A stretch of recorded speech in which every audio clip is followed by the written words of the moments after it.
Hello, this is Allison Church. I hope you're having a wonderful day, especially all my friends in the Commonwealth. I wish you a happy Boxing Day. I had a friend from Canada who came down here and was amazed that the Americans did not celebrate that day.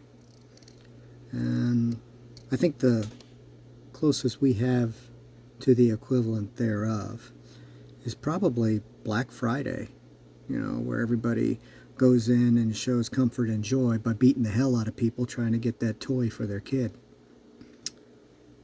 That's the American version. All right, today I thought I'd talk about my first, I guess, culture education. I have always deeply admired the Japanese culture, and I was delighted when I was at the ripe old age of 17 and a half that I had a girlfriend who was genuinely from Japan. Her name was Hoshi. Not Yoshi, Hoshi. And almost from the very beginning, she knew what I didn't know. She would later write me and tell me that she knew that I was transgendered. She had very good insight, and I love her for it. But there came a time in our relationship when I had to go meet the parents and the grandfather. I was terrified. I studied up on almost everything I could find out about the Japanese, etiquette, good manners, blah, blah, blah stuff. Don't believe anything you read, with the exception of one thing. When I went, I was still in all my boy glory. I didn't look anything like this. I could feel Hoshi's hand trembling in mine. She was extremely nervous. And we deeply loved each other for what we thought was love back then. And we both wanted it to go right.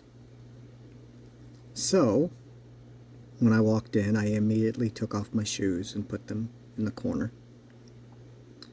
And her mom was happy about that. She said it was an annoying habit for Americans to wear their shoes inside. I get it. You want to keep the carpet clean. Went to the dinner table. Dinner had already been waiting. And it was a genuine Japanese meal, consisting of raw fish, rice, vegetables, soy sauce, bread, stuff like that. And I think it was a green tea, if I remember right. Well, I sat down, I sat next to the grandfather, and all the grandfather did was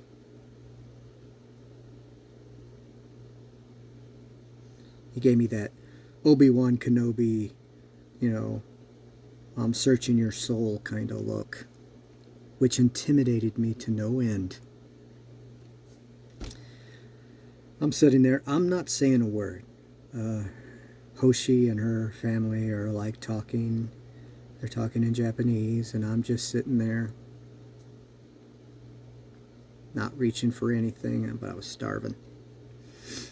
The main dish comes in. I guess what was on the table was just appetizers and stuff for later. It was like, I think it was like, it was some kind of fish that I wasn't familiar with, but it was a big fish. All the tables, plates were set in front of the people, and to my astonishment and horror, on my plate, I had this fish head looking up at me. Now, in my research, I learned that if they wanted to honor a house guest, and if I'm wrong, please somebody tell me, they usually gave them the head as an honor because in their delicacy, that's a delicacy. However, I'm looking at this gaping mouth staring at me and these two dead fish eyes, and I got the best damn poker face I've ever had. I'm looking at it going, And then all of a sudden, the mom said, "Is there something I wanted to say?" I cleared my throat. I stood up. I looked directly at the grandfather, who obviously was the head of the household. And I said something along the lines of, "I thank you for this honor that you have given me today. And it would honor my household if you, with an open heart, would take this honor from me and keep it as your own." And for a minute, the the grandfather looked at me and went, and then he winked, and we exchanged plates. And I got like a side of a fish, and I was happy as a clam. I didn't really like fish, but I could see that I did not insult him, and the mother kind of looked at me and went, like, "Yeah, that's a cool thing to do. You got out of trying to eat the fish head." Well, the grandfather ate it up like it was an apple. Ugh. What I'm trying to say is that at that point in my life, I learned that there are different cultures and ways of perceiving things. And the world is blessed with immense variety. And so are the races of man. We all are a color of the rainbow of humankind. And I'm very, very honored to be a transgendered woman in the midst of that rainbow. And it makes me feel good that I've finally found my spot.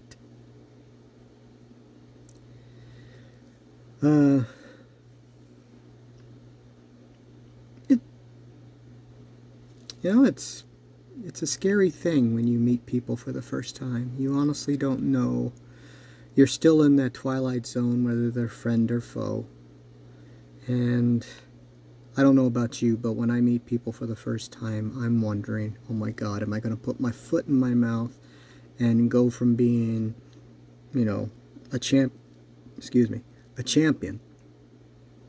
to an asshole, And it could happen to any of us. I mean, I've met some people who I instantly, for no reason other than maybe a past life experience with that person, could not stand the ground they walked on. And yes, I do believe in past lives. You got to take it ear by ear. You got to take it slow. I am going to start monitoring my blood sugar so that I can get myself in shape. I want to be in shape to schedule some kind of affirmation surgery by June of next year. And I'm going to talk to the doctor about that I want some kind of gender affirmation surgery next year. If not bottom surgery, then something else. FFS surgery, feminine facial surgery, top surgery, ooh, or something like that. So, fingers crossed. I will be on a 2-day hiatus. Upon when I come back, I hope to have news, because I have a friend of mine who is kind of a spin doctor / promotions guy, and I'm going to ask him some pertinent questions that I hope bear fruit. So, fingers crossed on that. I will bid you a good day. I hope that you are happy, and I hope that people are kind to you.